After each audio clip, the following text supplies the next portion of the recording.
Hello and welcome to the Next Level Confident podcast. My name is Janelle&x, and I have with me my amazing husband, Frankie Vignone.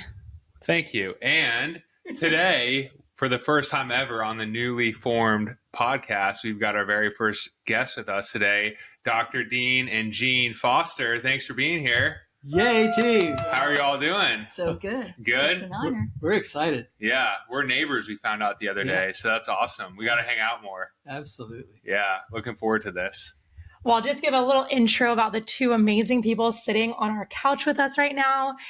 Dr. Dean and Jeanne have been married for 22 years, and it's actually tomorrow is your anniversary, right? Yay, team. Yay. Yay. Right on. 22 years. That's amazing. It really is. They're also the founders of Uncommon Provision.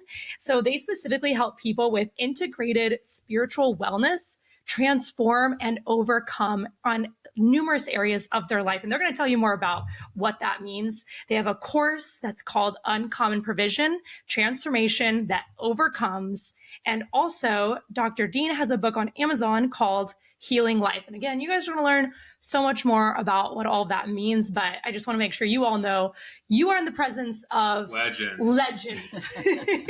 And we're so excited to learn from you and hear your wisdom. And we've had some we actually met through church. So the backstory is that we met at church recently, actually just a couple weeks ago, but we had such an instant connection and, just really quickly dove into some really deep conversations about marriage and relationships. And they're just so wise. They're so wise, have such good discernment. And so I immediately was like, the people who listen to our podcast need to hear this wisdom. So that's how this day came to be. Thank you again for your time. Yes. Well, we are a miracle marriage. We are thankful that we're alive. Yeah. We're actually in our 70s now. And as the Lord says, this gray hair produces wisdom. Yes. And we have something to share. Come on. Amen. People, listen up. So, yeah. Amen.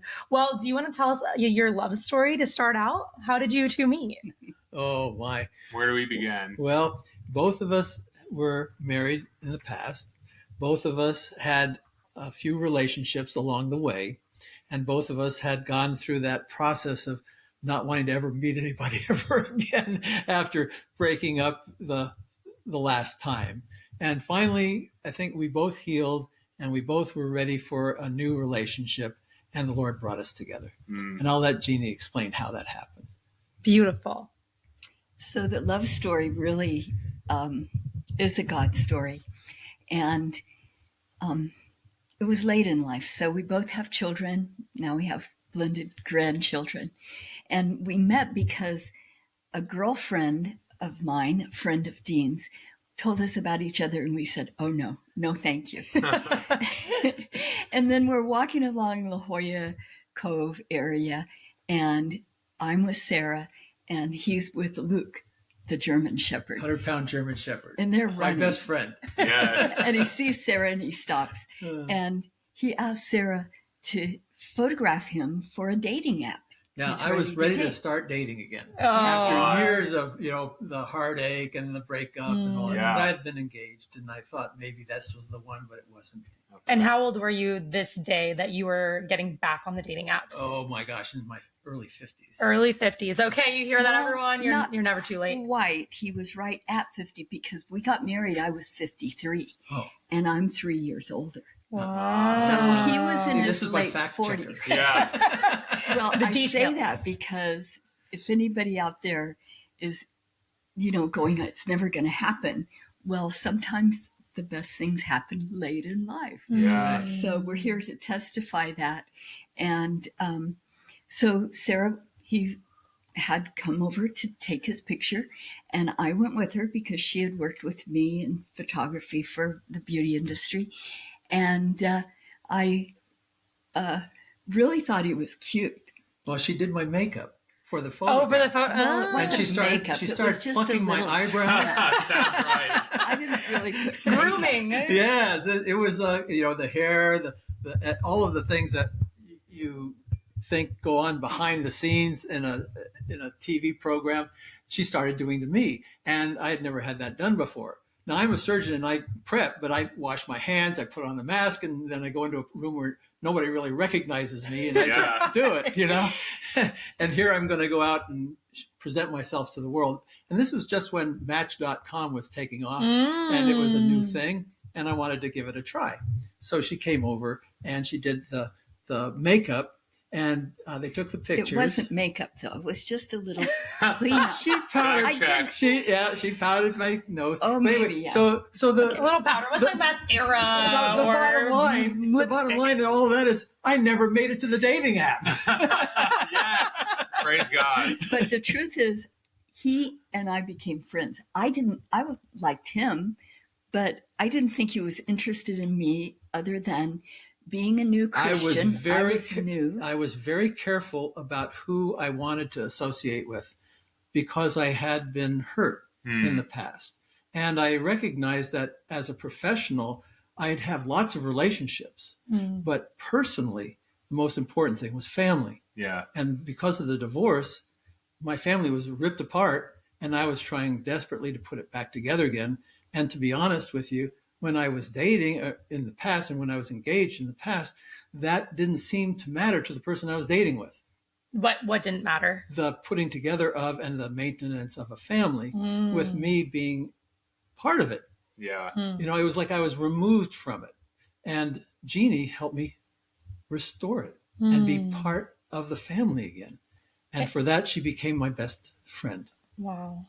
Can I dig in a little bit more into that? So I'm curious, what do you mean by you were being removed? Like you were dating women and maybe they already had families, and what does that look like for them to remove you from that? I think that there is, there's kind of a marginalization of the father through the divorce process in this culture. Yeah. And I experienced it firsthand. The legal system, the mindset of the family, even my own parents and family, all gravitated towards wanting to maintain the relationship between my ex-wife and the children. Wow. Which was fine. And I had no problem with that. In fact, I encouraged it and I helped finance it. You know? Right. Yeah. But it left me alone. And alone drove me to my spiritual awakening. And we'll talk about that later. But without that kind of aloneness and that searching, I would have never matured enough to be someone that Jeanne would be interested in. Wow. Because she had become a mature person in her own right and was looking for someone that would match her, you know? Does that help? Yeah. Can I just say I'm getting God bumps from this story because you never know what God's doing. She's grooming you right now. Powder his nose. Come on. You guys are so cute. Okay.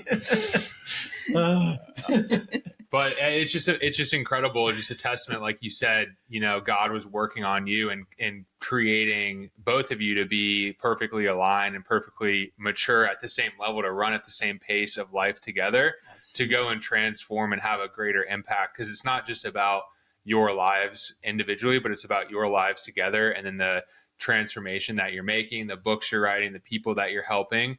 So just another encouragement, like we're not even 10 minutes into this thing, and it's like God's already showing up of, hey, it's not too late. Don't give up hope. You don't know what he's doing. So I appreciate you sharing that. Absolutely. And that's the transformation that overcomes. Yeah. It happens in the heart, and then it goes out into the actions and the projection of yourself out into the family and into the community. And then something amazing happens. You become loved. You love and become loved. Yeah. And that's the healing that took place. And Jeanne was right alongside me, and we both experienced that together. And we have a blended family now that really is coming together and unifying and recognizes us both as old and wise. wise and old. Wise and mature. Yeah. We have more questions, but I want to keep going on this thread real quick because it's so important. Maybe Jeanne, you could answer it, but how do you not lose hope when you're in this process of like the ups and downs? And it's easy for you to, you know, sit here on the couch, be happy and like kissing each other when you're on the other side. But if you can remember, you know, 22 years plus ago, what were some of the things going on in your mind back then as you're saying, like, man, I went through maybe a traumatic divorce, the separation of family, things like that. How do you like continue to come up and show up for yourself and for others during this time? I remember it well, actually. I was single 30 years between my first marriage and marrying Dean.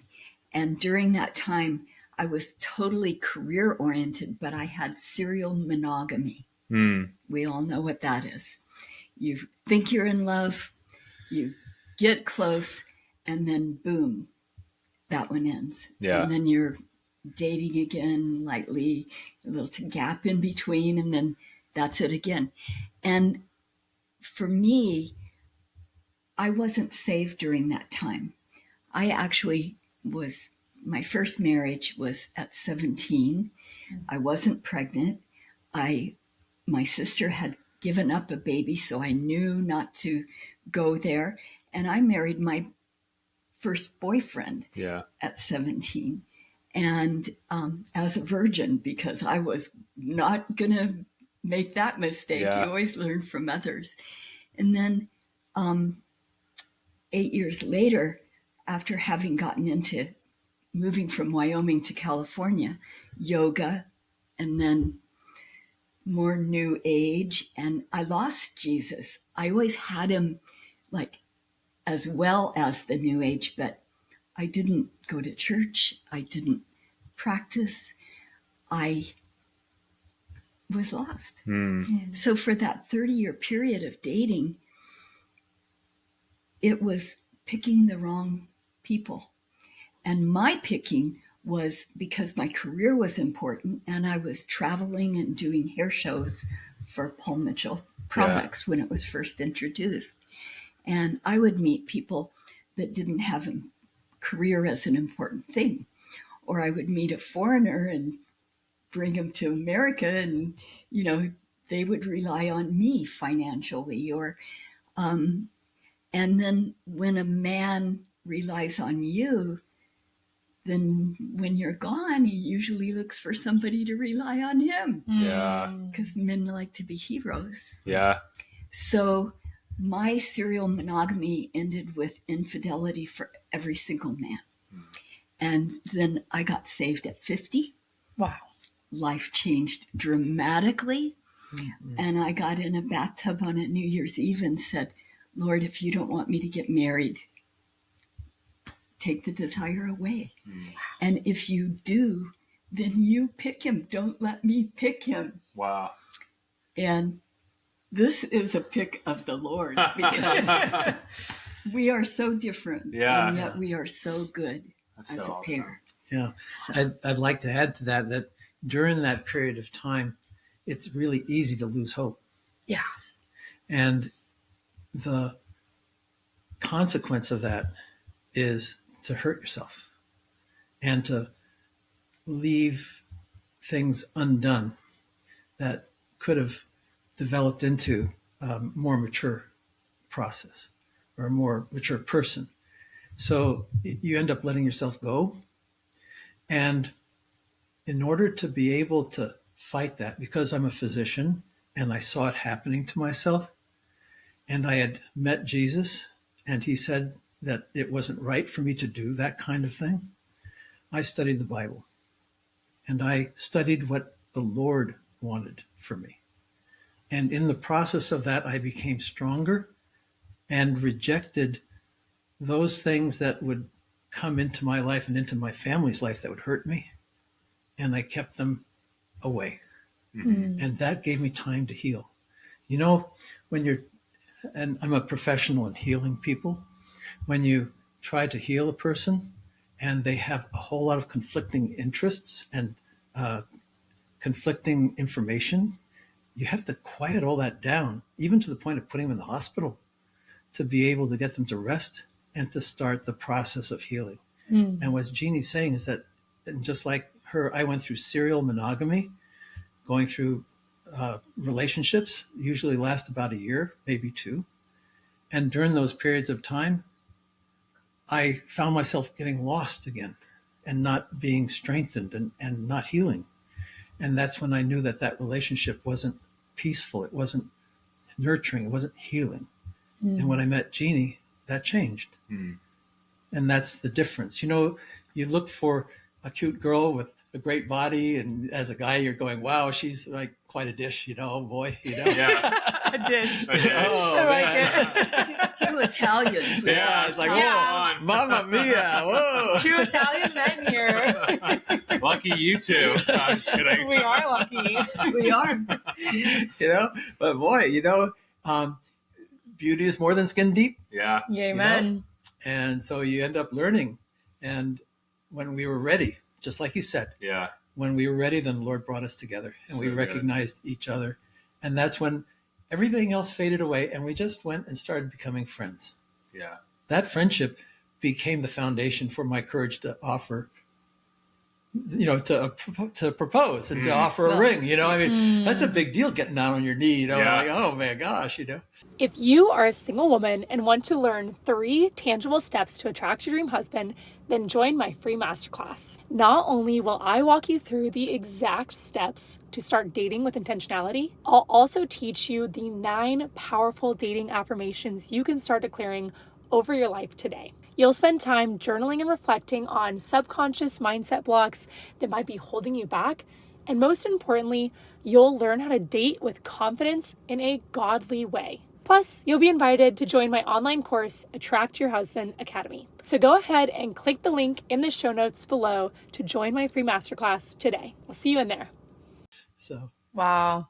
Well, I just got so emotional hearing both of you share that story. And Jeanne, I love the part where you said that you got down on your knees, or maybe you said you were in the bathtub and you said Bathtub. in the bathtub. Yeah, I Yeah. love that visual. If you're in the bathtub and you said, God, if marriage is not for me, take this desire away from me. And what a beautiful heart posture of surrender, of saying, God, I know that this is a desire of my heart. I know that you are good, and I will relinquish my control on this. Take the desire away from me if it's not meant for me. But if it is meant for me, choose someone. And I just got really I actually got tears in my eyes as you said that, because I talk to women all day, every day who are further along than they thought they'd be, and still not married yet. Some of them have been through a divorce. Some of them are in their 40s and never been married. And it's just, why God? Why God? Why God? And so I love that heart posture. And I think one question I wanted to ask is, both of you mentioned serial monogamy. And I'm curious, I guess if you were to give a definition of what that is, I'd want to know that. And then also, how would you combat the idea of someone who is constantly in that cycle of serial monogamy? Maybe that's not a current term, serial monogamy, but in our era, it's a monogamous relationship. In other words, it wasn't one night stands all around. It wasn't keep trying. It's like you meet someone, depends on where you meet them. That's key. And you end up in a relationship with just them, thinking he's the one. Yeah. Until you realize. well, it's a trial and error type of thing, all the way through engagement until you really commit to the marriage at the altar of God with a man of God presiding, and you say, I do. There's a process of trial and error, and you find out if that person's really meant for you or not. Yeah. You know? Yeah. I think with, and I want to get to the part 2 of the question, but with serial monogamy, it's a bit of, you want me to raise that? Higher a little Here. bit. Yeah, sorry to interrupt you. I Yeah. just feel like there might There we go. Okay. Yes, there you go. I think that Little might be technical helpful. That's good. difficulties. Okay, Yeah, good. I'll scoot over a little too. just There. want to make sure we can hear you loud and clear. So Okay. sorry about that. That's okay. That's right.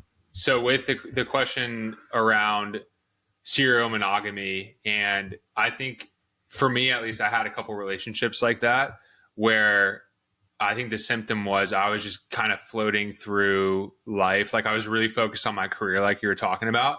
So then I would attract people and I wouldn't really think about like, okay, do I actually want to date this person? I just would kind of slip into it. And then I'd go on like one date and then another date. And then a year later, I'm like, how have I been with this person for a year? Like you said, it was me and her, that was it. But I wasn't like using my brain to consciously think about, do I actually want to be in a relationship with this person, marry this person long term?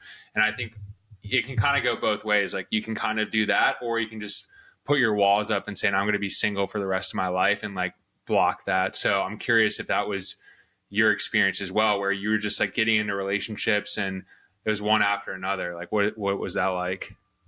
I have to say that being female, I think many times men get into that. You weren't really thinking about it. But Yeah. we date one, date two.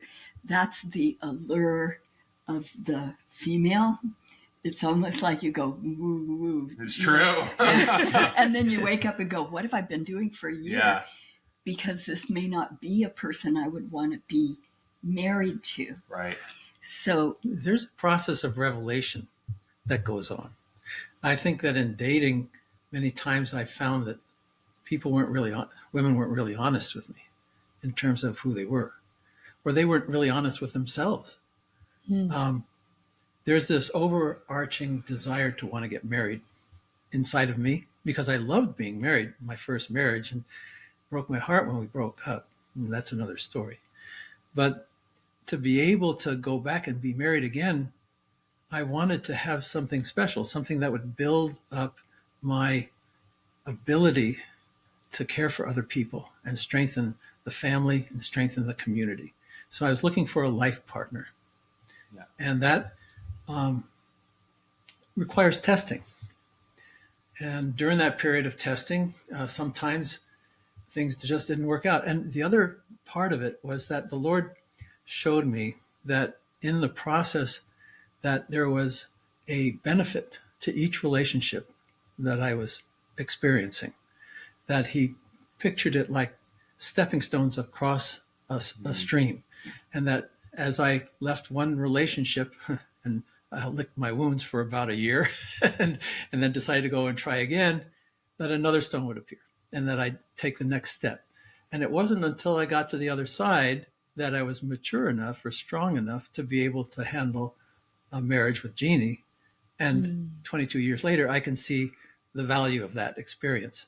So I don't regret any of those relationships, right? But there's a time limit, so to speak. And he helped me. One of them, I believe he actually moved to reveal the emotional instability that was present. One of the things I'll say is really important to me in a relationship is peace.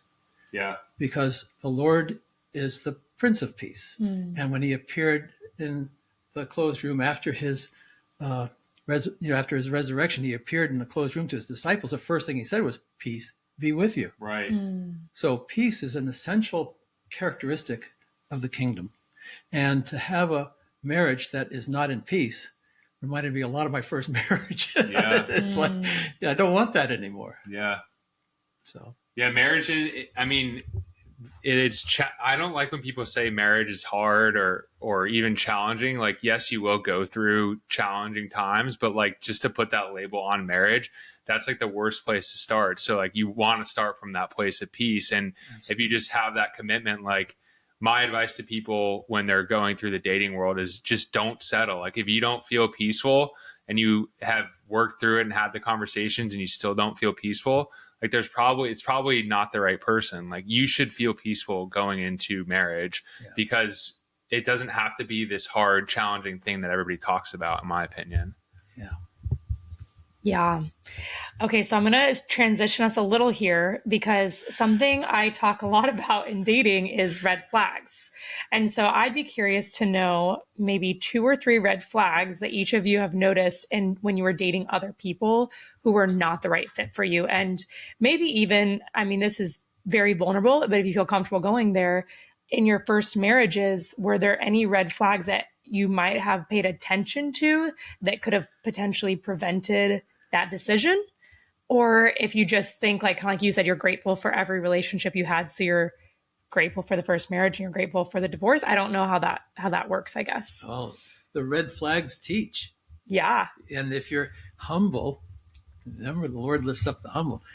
If we're humble, we'll learn. And if we're not, we won't. And as a surgeon, I didn't for a long time. But over the course of time, I got the idea that I was supposed to be in charge of my own life and sharing it with another person rather than having that other person come into my life and take control over it. This is very different, because that first way to share your life, that's a partnership, where the other is not so good. So the first red flag is control. There's a saying that says that there's a process that goes on: entice, enslave, and then torment. And that whole process is geared towards control. And how would you see, like, whether it's a woman trying to control a man or a man trying to control a woman, how would you know that that's happening? Because I get that control is bad, but how would you know that you're being controlled? Yeah. Well, again, the first and most obvious thing is that you don't feel good, that your peace is being destroyed. But the manifestations of it are so varied and so different in terms of individual circumstances. But in general, that has a lot to do with the love of the Lord and sin. So if you're involved with someone that is leading you towards a separation from God, and that person is putting themselves in place of God, that is a real red flag for me. I mean, Jeannie probably has some more, but that number one thing is how you love God, how you love each other. Very well said. Okay, Jeanne, your turn. Well, These are good. Oh boy. These are good. Oh So good. man. Red flags. Okay. Red flags to me partly are where you meet the potential dating partner. If you're going to meet them in a bar, then a red flag is alcohol and drug abuse. And I really think meeting them in the right situation is key to avoid those red flags. And I think meeting them in a place that you have like interests, like, for instance, church is a great place to meet people. Yeah. Anything that you love, whether it's kayaking, swimming, we love the water. If it's like cooking, I mean, I know a lot of couples that the man likes to cook. So finding people interested in what you're interested in healthy ways avoids that red flag. Other red flags, I believe, are if I'm dressing seductively, I'm trying to attract a man to my sexuality. Wow. I'm not these days, but I remember those days that You're still sometimes sexy, babe. Come on. You're still sexy, but it's different to be sexy than to dress seductively Yeah. to try to Right. call in Good and one, like yeah. sexy attention. Right on. Yep. Yeah, that's good. Yep. And we live at the beach, and you see girls that like would be so beautiful but need to cover, you know. And so if you're attracting a man for sexuality, you'll get a man for sexuality, and usually that red flag is a man who likes all sexualities. And my husband is Italian, and he loves beautiful women. And when he admires a beautiful woman, I can admire a beautiful woman too. I trust him because I know that he is a faithful man. Yeah. He has the values of a Christian man. Plus, I've dissected the human body. I mean, You're numb to it. You're a doctor. That you're a surgeon doesn't matter. Yeah. You learned and have matured to want that loyalty. And Yeah. all women want to be loved and secure you know, in their man. that is probably one of the most important green flags. Green flag. As opposed to a red flag. Yeah. Is loyalty. Yeah. That is a theme throughout the Bible, from the garden all the way through to Revelation. Yeah. The loyalty to the love of God and to love each other in accordance with his will. The loyalty to the 10 Commandments. I mean, you know, he who loves me will obey my 10 Commandments, and my Father and I will come to him. I mean, there is more than enough evidence in the Bible of life stories where betrayal led to disaster. And, you know, I mean, and being able to stay loyal to God is your first lesson in love. And that's a a really important part of my foundation to Yeah. be able to stay loyal to the Lord, to my wife, and to the community. Yeah. I have one more red flag. Let's hear 'em. Yes. Yay. Keep going. Okay, so sometimes we meet people in church and they're beautiful men looking for a beautiful, godly woman. And there's people that love Jesus because they're filled and they know Jesus and have a personal relationship. And there are people that really want a Christian woman to have that security and safety, but they're kind of doing the church thing without being the church. Yeah. And a red flag is people who want an open relationship. So my advice is never like go down that path with a man that wants to maintain an open relationship. If a man wants to date multiple women, then be his friend, because a friend gets to know people for real. That's why Yeah. Dean didn't show his interest for a year.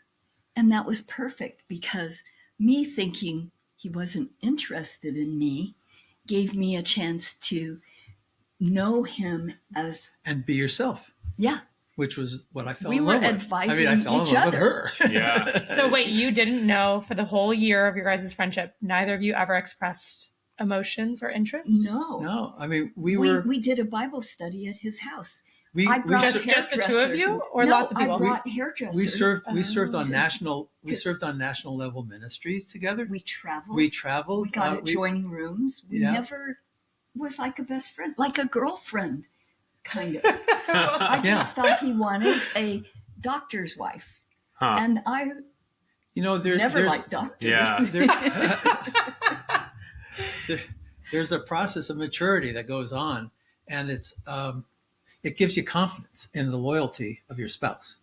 I've had friends that their marriages broke up totally unknown to them that their wife was going out and seeing someone else, or that they were having a problem with communication that was so deep that it resulted in a divorce. And all of a sudden, they're divorced. It just floored them.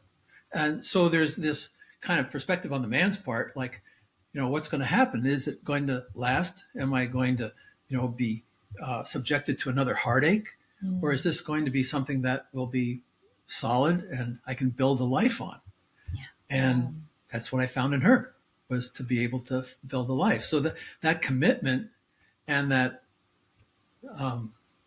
confidence led me to be able to propose. And that was hard on, it was a hard thing for me I remember worrying about it, Yeah. and talking to my friends and they're going, are you sure? Wait, okay, hold on though, because we have questions. So you were friends for a year, and how did you go from friends to proposal? Like, I held her hand. You held her hand one time and then you proposed the next day? Well, this No, is how pretty close. This is my version. This is my version. I took him to a birthday dinner. He had a PSA, which is cancer reading for men's prostate. Yeah. He told me at the dinner that it was elevated, and I still choke. I said, well, then you have to, don't be stressed. You've got to eat good. You've got to do all these things to take care of yourself, because I love you. And I mean, as a friend, Yeah. I love you as a friend. Okay. And he was like, okay. Then like within 24 hours, we went to the movies. Oh my And gosh. he like held my hand. And I was like, whoa, what? So then everything changed in Wow. our relationship. And our pastor said, you have to go through counseling 3 months. And we're like horrified, like 3 months. Because We wanted to get married in like 10 days. Yeah, because you're like, yeah. you're 50 and 53, right? That's right. You're Where's my ready. honeymoon? I want my honeymoon. 50. Yeah, you were 53 and Yeah. he was 50, right? Yeah. You're ready to get And married. so the pastor, he's like, and he knows that we're abstaining, and I'm a new Christian. I'm only 3 years a Christian. And I feel like a virgin. I'm scared to death. And here, the pastor, he gives us this test, and we failed it. We failed the test. Except for one area where we came out very strong. Both of us love Jesus. Yeah. Hmm. But as So far that- as similar backgrounds and similar mentalities, Interesting. He's highly just brilliant, which is why this book of healing life and internal, external, and eternal, and how to balance your life and all the different domains that we meet each other as couples. Yeah. And God is in each aspect. It's like this brilliance in me, the simple thinker, of beauty and, imperfection. Oh, we didn't get it right. We can go shorter. You can grow it out. Oh, for him, it's like, gotta be perfect. It's surgery. It's life or death. So he needed my mentality and I needed his. And, So our pastor looked at us and said, well, since you both love Jesus, do you both love each other? And we go, yeah, we've gotten to that point now. So he said, okay, well, I'll marry you. You got to promise not to get divorced. And because he had had a couple of run-ins with people that he married and they got divorced about a year later. It really shook him, That's why he wanted to do that premarital counseling and all So that's why he had that whole test, and he thought, well, surely if I put them through this test, and surely if they're just compatible on paper, then that could really tell us if their marriage is going to be right or not. Yeah, but Interesting. instead he went to the Lord, and he asked us if we really loved him, and the Lord confirmed it in his heart, and so he married us. And I think we decided we were going to get married, and he said okay, and then we got married 11 days later. January 11th. On January 11th. Oh, tomorrow. Yeah, and at 1:00. we Come had about 150, 160 people at our wedding. All of the choir came out and sang for us. The pastor was absolutely mad. We saw the pastor at Broken Yoke just the other day, and he's now the regional director for Foursquare, and he's like very influential. Wow. And he still remembers and gives us a hug and says, are you still married? And they go, yeah. And he goes, oh, thank God. Yeah, hopefully he threw out that test that said that you guys were incompatible. Oh, yeah. Hopefully he stopped relying on that as his way of knowing if someone was a good fit for each other or not, because you obviously defied that big time. Yeah. Oh, what a beautiful story. I love that. Frankie, do you want to ask? Yeah. some So of what your you questions? mentioned one green flag, Dr. Dean. What are some other green flags? Because it's more than just the test, right? So what are some other things that people can look for? Absolutely. You mentioned peace earlier. Yeah. Yeah. I think that it's important to grow within yourself when you're single, so that you're at a level of maturity when you meet your significant other, that you can hold on to yourself and be real and be unashamed in sharing who you are with that person, because you worked on yourself. And to have a green flag is to have a maturity in your heart that, I think as a young person, my hormones just kind of overrode any of that. My first love basically was my first wife. And, it was as if I just had caution thrown to the wind, and I was just going to be whoever I was, and I was going to go through this process, but without the Lord. And having gone through that now, I look back and I go, it's really important to mature yourself. So take the time to take care of yourself. And if you find a person who's done that, and both of you are honest and you share from that place of maturity, that is a really good green flag. That's good. How about you, Jeanne? Well, I have one, because when we were good friends, Dean's advice to me, he said, Jeannie, when you learn to lift a man up instead of one-up him, you'll make a really good wife. And I was like, one-up him? Like, what? Who, me? Sweet Jeanne. Yeah. I'm so sweet. And to this day, I know that as women of one, we have one in America. We could take over. We just can't reproduce. Men have let us win. And it breaks my heart, because we both have sons, and that the true art of being a woman is to lift up to nurture. And so often a woman will have a baby, start telling the babies everything, start telling the man everything, and the man gets smaller as the woman gets bigger. And so often I think if we just realize, women, that you want a partner that he's better with you than without you. You're better together than apart. And a man is looking for someone to honor and respect him and to lift him up. Because And to forgive. Forgive. Boy, that's a biggie. But as much as they look like the macho male, Yeah. they have the tenderest hearts, like German shepherds. Their big bite and bark is scary, but their hearts are so puppy dog, I love you. Just feed me and make love to me, Yeah. you know? Yeah. And they need to be lifted, honored. It's really good. Yeah. And I think sometimes women think that by lifting up a man, what that means is that then they're going to like fall down to the wayside and that they're going to become forgotten or weak. Because I think sometimes we've seen that in like the complete opposite, right? Is that the woman is silenced and just timid and has her tail in between her legs, and the man is just roar, roar, roar, roar, roar, you know. There are monster And so men. that is That's that a is red a flag, thing. monster man. But that's not what we're talking about, because when you raise up your man, he's actually going to want to raise you back up too, and he's stronger, and he's able to be stronger for you and encourage you as the woman. Absolutely. And you know, the Lord has so much. Jesus, when he was doing his ministry, he left these pearls of instruction, both in parables and in his own behavior.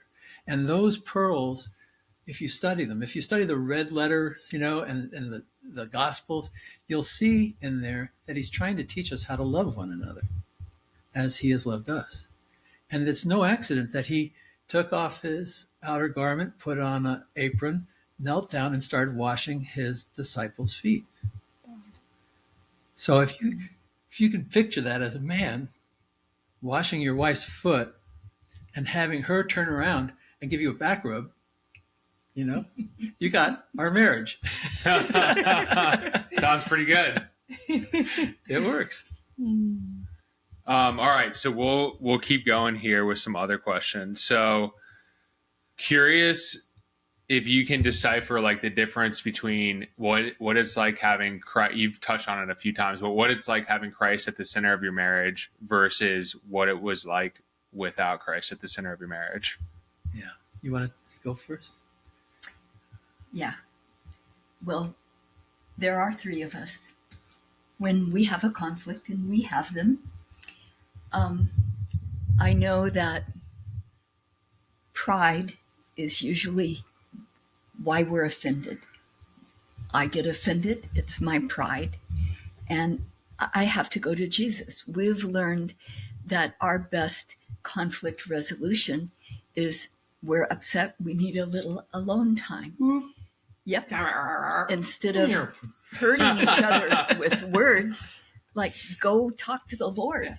And he talks to us, and Dean hears the Lord a lot. I don't hear the Lord. Well, I've had 3 or 4 choice words, but I just feel. But he leads me to know that, you know, I think there's a great power in not being offended. And once you let that down, pride so often is what leads to divorce. And without the Lord, I just have to say that when I got saved, I felt I went from black to white in one afternoon. I mean, actually it was 10:18 in the morning that it happened to me, but tears of joy, and that I felt his love for the first time. I felt an incredible love, and that he taught me how to love. Where were you when that happened?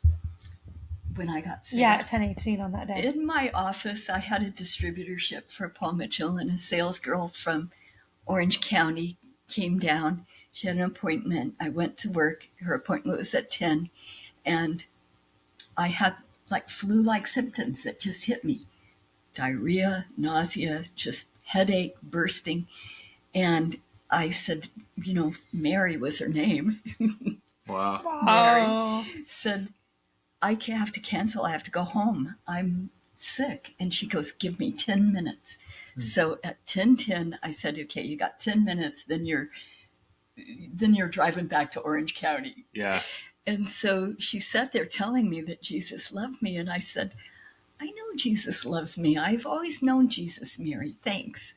And she goes, but he has asked me to come and talk to you and tell you that, you can call me if you're crying, if you're sick, anything, night or day. You can call me because Jesus wants you to know how much he loves you. And I said, Mary, my head is bursting. I'm nauseous. I have diarrhea. Can't you, Leave me alone. Go, Yeah.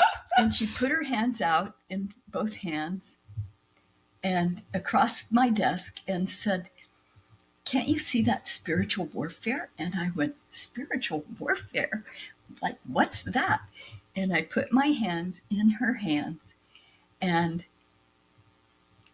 it just all lifted off me, and I felt the love of God That's so just awesome. fill me. And it was like tears of joy. Like, my life changed so radically. Nobody wanted to hear what I had to say. I was like, my son even was like, Mom, what is wrong with you? Get back to normal, My friends changed. I was, my lifestyle was so different. Yeah. It was lonely. Yeah. Until I found and got delivered. You just got closer and closer to him until you met me, and then we really got close to him. And then we went on like a quest to get me free of all the. Oh, we were both Freemasonry kids. Oh, wow. So we had to break a lot of curses off Yeah. and stuff. Yeah. So. We traveled around to conferences and just so desperate for Jesus. That's such a cool story. So Beautiful. To answer your question, my first marriage was under the auspices of Freemasonry. And as you know, it's a cult, and it has strong demonic presence. And the person who married us, the Justice of the Peace, was the head of Freemasonry in the country. And my dad was a 32nd degree Mason who was his personal friend and also the president of the American Hypnosis Society. And I had been trained to be a warlock, believe it or not. And some people might not know what that stuff means. Do you mind explaining what that is? If you're not familiar with the occult, go watch Harry Potter. Yeah. I was like, okay. So, I mean, it's real. And it is something that I really wasn't aware of more than I was just following my dad's lead and doing what he did and learning I could actually stop my heart or do amazing things like hypnotize a person and make them go rigid or all kinds of crazy things. Oh, wow. So Freemasonry, if you were to just put it in a sentence, like how would you describe it to someone if they've never heard of it before? It's a organization of men principally, but women join as Eastern Star.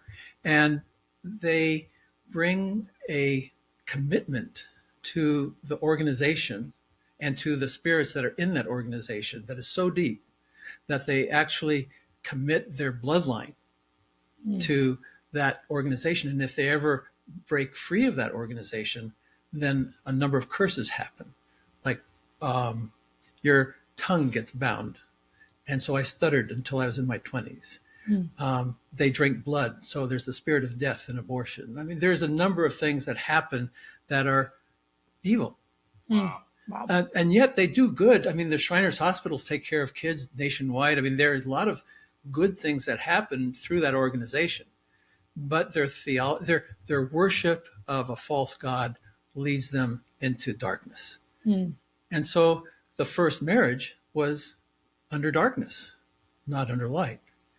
And so the demand on me to perform, which was a characteristic of my upbringing, led me to become a surgeon, a trauma surgeon, a really powerful guy in the city. And I had like 5 cars and a beautiful multi-million dollar house, and I had a great life. Kids were going to private school. Whoopee, you know. But the core of who I was dark. And I didn't understand that. All I understood was that I wanted to die. And so the first marriage led to a death wish. And that's why I became a workaholic. I ignored my family. And I ended up becoming so involved with the things that are of the world that I forgot to take care of myself. And I was near suicide. And during that period of time, the Lord Jesus came to me. And he didn't come to me just like, hi, how are you? He came to me and said, you know, you're really messed up. And I had an argument with him for 2 hours. I argued with him, right? Wow. And I said, you know, like, I'm not messed up. He said, you know, if you keep doing this, you're going to kill yourself. You don't want to do this. You know, you need to really straighten up, and I'm here to help you. Well, exactly. Who are you? You know, and where were you in this conversation? It was 2 o'clock in the morning. He was sitting in my bed. You know, I was like, yeah. So I was sitting there like, oh, okay. You know, and so I said, well, fine, whatever. And he said, okay, just relax. And then he took me out of my body and he took me up to heaven. Wow. And I'm standing outside of the pearly gates, and they are pearly and they're massive. And I put my hand through them, and it's like energy. You just kind of go in about like maybe 2 inches and you get repulsed. So there's like this energy field around heaven that protects. And he says, okay, now I want you to just stay here and rest. And I'm looking around, and all my ancestors came. Wow. Whoa. And they were all around me, and they were talking to me and comforting me and stuff. And Jesus said, just wait here. And then he opens up the gate, and this intense bright light hit me, and I fell to the ground, and I covered my face because it was so bright. And it closed, and I heard him say, Father, this is Dean James Foster, the orthopedic surgeon. And then I heard God Almighty say, put him with the rest of your people. That was it. What? Wow. You know? So that was it. And so Jesus came back and said, okay, that's done. Now I want you to go back, and we're going to clean up your life. About 2 weeks later, I started to move out, and then I went through a yo-yo. I went through a period of time where I tried to save my marriage, and it wouldn't work. So I'd come back, and I'd live with her, and we'd try to make it work, but then it would just blow up, and I'd go out. And I went back and forth like that for about 2 months. And then one day, I'll never forget it. It was like I got called for an emergency. I was like getting dressed, and I put on my scrubs because I knew I was going to go in the operating room because the guy was critical. So I was going to get into the car and drive down to the hospital. And he said, you're not going to the hospital. I got somebody else to take care of it. I want you to go to this apartment and lay down. This is God speaking to you. Yeah, this is the Lord. So tell him. Yeah. And I laid down, and for like about 5 or 6, till about maybe 7 o'clock in the morning. Some random apartment? No, it was a condo that I had built.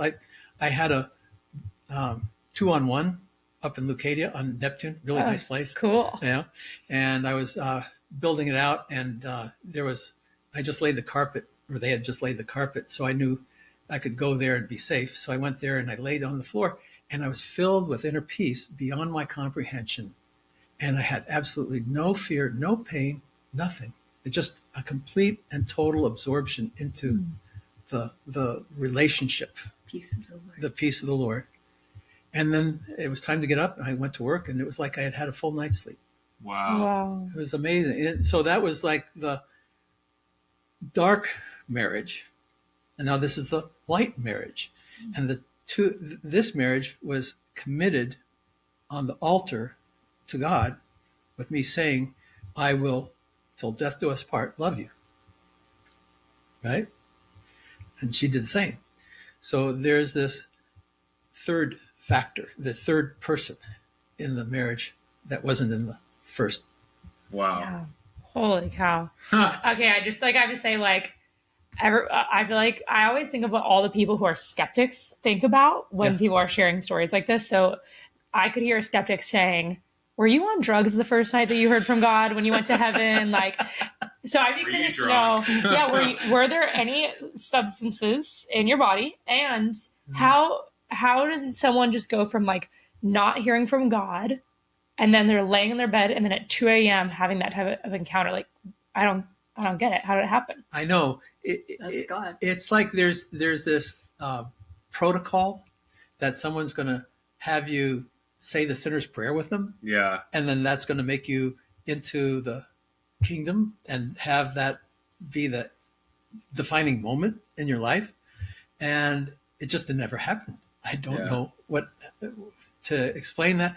No drugs. I mean, I was really tired, and I was near suicide. So emotionally, I was upset. But it was a real experience to me. And to anyone who's never had an experience with God, the Lord promises that if you seek him with all your heart, he'll show up. So there is a part of us that can reach out to him. But I think that there was something about my aunt. I had an aunt in Hawaii. She was wonderful, and she was evangelical Christian. And she prayed for me while I go over to my aunt and uncle's house and lay on their couch and go surfing. Oh, nice. That was my 1 month break between high school and college, that kind of thing. Yeah. And she prayed for me. And I think that a lot of people were praying for me. And I think a lot of my patients were Christian and never really said anything, but were praying for me because they knew I was getting progressively more hurt and tired from that whole thing, And in a sense, Jesus saved my life. Very much so. Yeah. Literally. Both of you. Yeah. That's incredible. Yeah. Wow. I love that. Could go on and on for that topic. What else we got? What other questions? Well, yeah, and I just want to say, I believe your story. I was just trying to come from another person's perspective, because I know that God does supernatural, wild things. Miracles still exist today. And I think a lot of times churches don't even talk about that, or maybe they're like, a miracle, but maybe not quite so radical. It's like a miracle, like a phone call that's a happy phone call, and they're like, oh, there's the miracle. Which I'm not saying that's not a miracle. A phone call could be great. Small miracles. Yeah, they're small miracles. Yeah, and they're there to confirm that, and we see that all the time too. It just confirms his presence and his love. Yeah, absolutely. And then there's like radical miracles or radical encounters that, like, I personally have never had an encounter like what you're talking about, where I lifted out of my own body and went up in heaven and like had this, but like, I don't doubt that happened to you, because I'm like, that's how God works. Like, and there's an entire spiritual realm that we can't see. Yeah, like you both said. And you hear about this kind of stuff, like heaven is for real. I remember I read that book that was about like that little kid who near-death experiences. Yeah, near-death experiences. Right, exactly. Yeah. So there's a lot of evidence out there, and each person is given an opportunity. But there's like this resistance. Yeah. And I even think atheists know that there's a God. It's just they don't want to admit it. Right. So there's this process of revelation and understanding the revelation. For me, he had to hit me right between the eyes with a 2x4 to get my attention, because I was like a little dense. But I know you. And when your heart is broken, I know your prayer was probably just a simple help.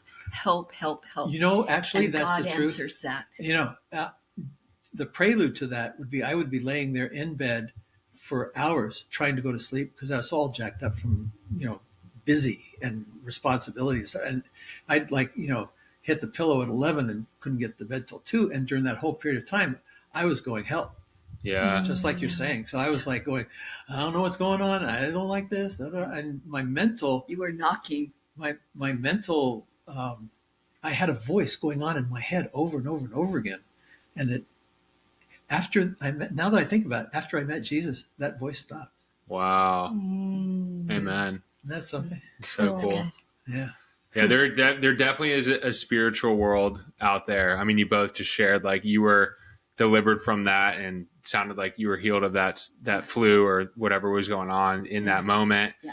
And you, with all like the curses that you had of not being able to speak and not being able to sleep and being tormented, like I think society and the world just likes to label these things as like, anxiety or stress, and which they are, but it's like a mask of like, hey, no, there's something deeper going on. And the heel to that is Jesus, like you both said. So it's like, don't look at it for face value. Like, think about what has happened. And if you really just start to look around and open up your eyes, then you'll be like, wow, there really is something else going on here. Frankie, you're so wise, because and this is my dream, that if physicians and psychologists and psychiatrists would just listen to what you just said and bring both the physical and the spiritual together in their practice.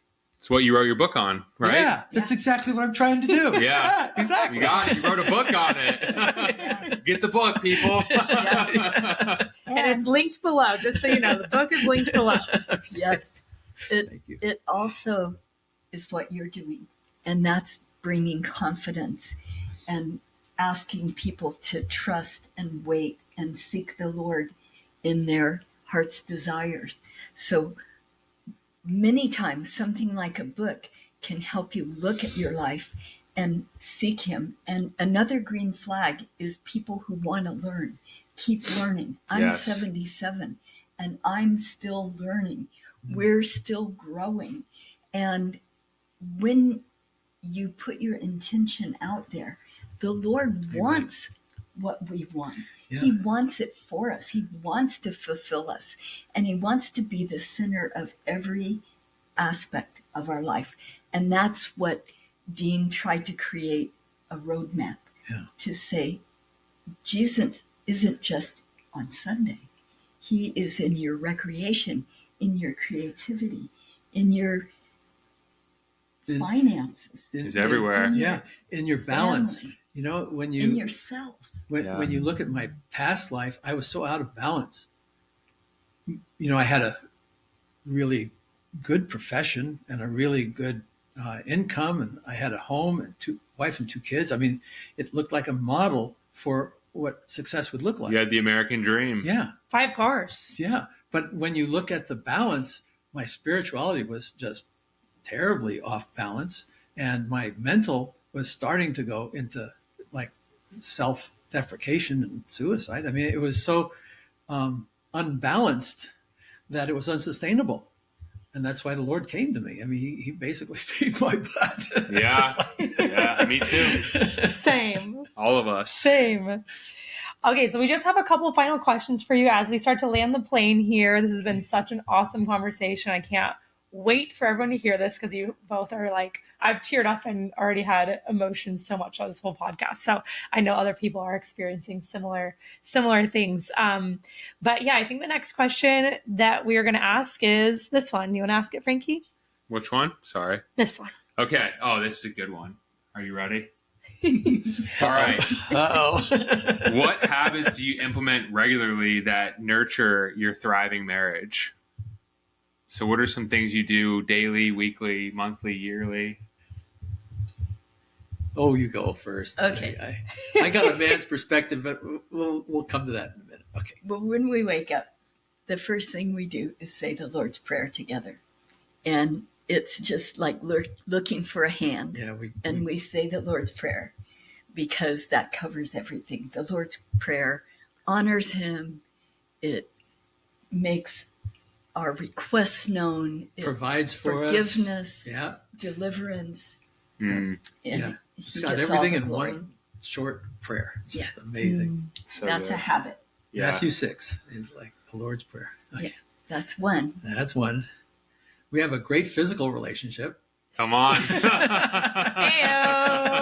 The man's perspective. Well, this is a man's perspective, That is the oil that keeps the wheels rolling. Yeah. We got and having been 14 years after a radical prostatectomy for prostate cancer, I am amazed that I'm still functional in all those areas that, it could have ruined me. Hey, the Lord's Prayer works, I guess. Praise the Lord. Yeah. He led us through that surgery too, one step at a time, to get it completely healed. And no cancer recurrence in 14 years. So praise God. Any man that's out there, pray. If you got prostate cancer, pray, because I think the Lord is really shown faithful and true in terms of how he heals people. Amen. Yeah. Any type of cancer, any type of Any ailments. illness. Right. Yeah. And that's the transformation that overcomes. Yeah.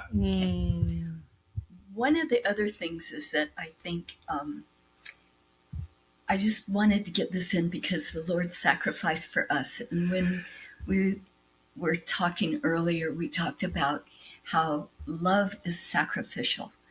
And if you're looking to be married and you want to make that commitment and that have that trusting partnership, it takes sacrifice on both people's plates. Yeah.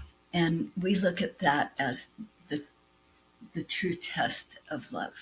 Rawr, rawr, rawr. Okay, all right. Yeah. There's that. There's the they want to do what? The extended family.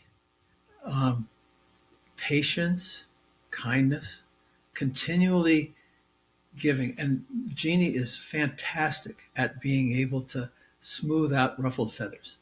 So, and I'm a little bit more abrasive. So we put her on the front end. Hairdresser, surgeon. Yeah. There you go.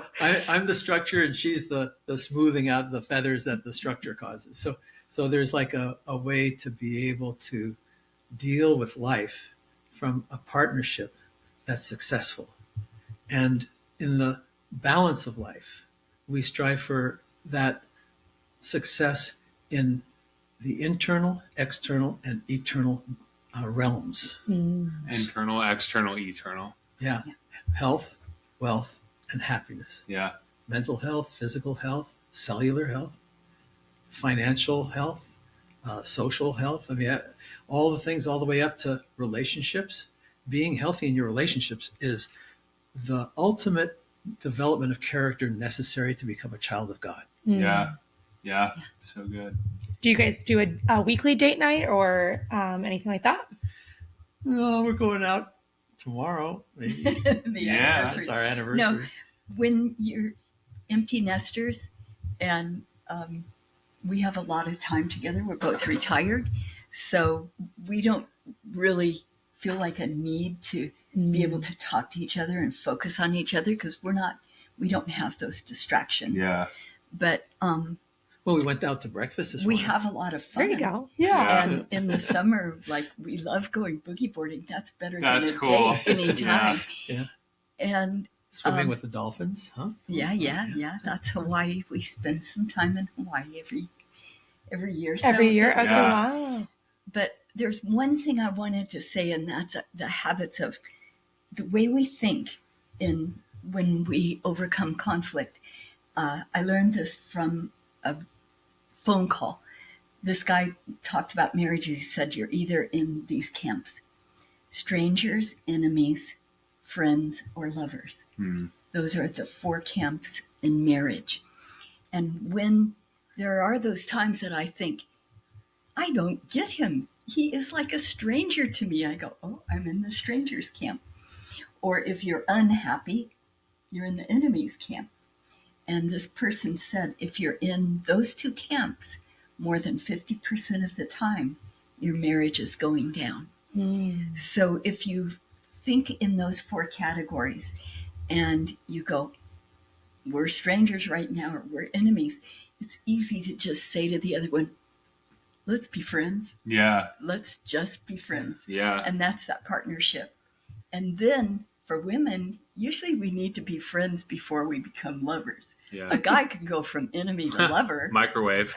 and then he's done. He's fine. Yeah. But we need a little Yeah. warming up. Yeah. So Yeah, that's I right. thought that was a good point I Yeah. wanted to share. Yeah, that's Yeah. really Well, and cool. it kind of goes back to your other point that you made around pride, Yeah. where it's really easy just to go about your day and be like, oh, I'm just gonna be mad at my spouse the whole day and Oh, go terrible. work or go drive away and not talk about it. But it takes a lot of humbleness, like you mentioned earlier, to come to your wife or to your husband and say, hey, we've been fighting a lot. Let's be friends and hug it out, give them a kiss, do what you got to do, and keep say, moving "We don't forward and have say we're time sorry." for Yeah. that bad life. Yeah. We got to get over And Right. you know that Have fun. one of the blessings of being human is that you forget.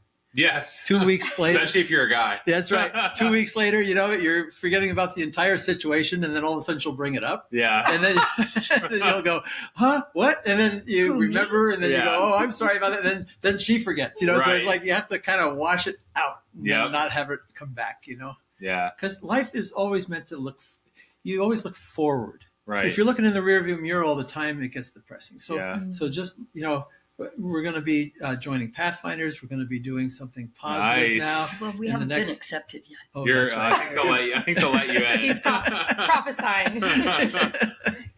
So we're looking forward. We're looking. Yeah. We want to have bright young people like you to come alongside of us and help us and be able to share the wonderful news that God loves you Yeah. and that the love of God is paramount in everybody's life. And if they just stop and think about it for just a second, it could change the world. Yeah. Amen. So good. Okay. This is actually off script, but this has been playing in the back of my head. I kind of feel like God has asked me to ask this a few times, but I haven't yet. So I feel like I need to ask So you this. gotta ask. I got to ask Okay. this. All right. Because I'm thinking about a couple different clients of mine who are in their 40s and they really want to be mothers. And some of them are in their early 40s, but some of them are in their late 40s, right? And as women, we have a little bit of a ticking time bomb happening, right? We can't just necessarily get pregnant at any time in our life.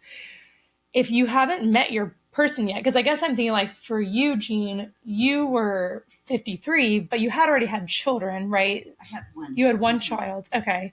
So you kind of had already experienced having a child. I guess what advice would you give if someone's like in this really tough place where, their body is starting to get older, but maybe they really, really, really desire a child, but they're getting older and they haven't met their person yet. Like, what do you do? Well, I think God is in charge of births and deaths. And that I have a bonus daughter, his daughter, who is like my daughter. I wanted a daughter. I didn't get pregnant the second time. And then there's our Amber. And, she is no blood relation, but she is a daughter to me. And life is full of love. And you just don't know who God is going to put in your life. If it's not your birth child, then you still have so much room for love beyond your expectations. That's right. That's a great answer. And there are circumstances in the Bible and in medicine where women past menopause have birthed a child. So there are circumstances, but those are miracles. Those are beyond our comprehension in terms of how they happen, But there's this thing again about being a servant. If you're so hung up about having a child in your 40s that you marry the wrong person, then you end up compounding the problem, and you have a child that is going to be a problem down the road because of the lack of continuity, Yeah. So I believe that the key to all of this is to learn to love God with all your heart. And I remember Mother Teresa feeling like she had literally thousands of children. Absolutely. That she was engulfed with children. And one of my mentors, and Derek, foster children. foster Children. and one of my mentors, Derek Prince, he married a woman who had an orphanage, and she had 9 orphans. And so he adopted every one of them, So there are miracles that happen that are beyond the biologic. For that, to answer your question, love God with all your heart, fulfill the first commandment. Trust him. And then the love of one another will follow. Yeah, that's good. Great answer. I love it. Okay, cool. And then landing the plane here is, what is your final piece of advice for single people who are looking for their husband or for their wife? Well, mine is, don't try too hard. Trust. If you go up instead of out, then, my husband finds me attractive if I've got sweat, my hair's a mess, and I'm working in a garden. He finds that totally attractive. Yeah. Compared to, polished and, sometimes the overdone high maintenance look that is fashionable might not attract the man that wanted to be his partner. So don't try too hard. Don't be desperate. Yeah. Trust. Okay. And in my experience, there are two types of people. Okay. There are the people that are destined to become children of God, and then there's everyone else. And they may become children of some other entity or some other faction or whatever, but they're not on that path. And the characteristic of a child of God is that they're givers. They take their strength from God and then they pour it out into those around them. You find a husband or a wife like that, you're going to be in good shape. Because not only will they serve you well, but they'll also be connected to the Most High God and the miracle of unity and loyalty and consistent commitment. That's going to be yours. Beautiful. Awesome. So just hang loose. Hang loose. Hang loose, baby. Come on. I love it. You guys are awesome. Thank you so much for joining us today. We really appreciate your wisdom. I'm like, I got to watch this for my own knowledge, and I know Janelle feels the same way. So thank you for your time and your wisdom. Yay. What an honor. You're welcome. And it's a lot of fun. And tell us, before we end out, I do want to hear a little bit more about the course, because we didn't talk much about what your course has, and I want people to be able to, we'll link it below, but tell them what the course is all about. Okay. Well, in being able to become a well-rounded and healthy person in the single world, so that you can meet a well-rounded and healthy person and then become married and have a well-rounded and healthy marriage, there's a teaching that we have on healing your life. And again, internal, external, and eternal realms. The internal health of the mind, of the body, of the cell, of our own cells. You know that we're 15 trillion cells and they're all working together for you and they're not complaining much. When you get older, they complain a little, but it's not, I mean, they're amazing, and if we just learn from them to get together and work together. So anyway, so internal. Uncommonprovision.com. It is at uncommonprovision.com. And we have some podcasts and we're just starting. We're not pros like you guys, but we're just starting. And we have some teachings that are biblical. So it really encourages you to read the Bible and understand what the Lord's teaching in each one of these areas so that you have a balanced life. So beautiful. That's uncommonprovision.com. We will link it below so you can check out their course, Uncommon Provision. And then if anyone wants to reach out to you, maybe they have a question about something they heard on the podcast, where can people reach you? Well, do we have info at uncommonprovision.com? I think that's probably the first level. Should I go ahead and give them our... No, that would be perfect. That's fine. Info at uncommonprovision.com. All right.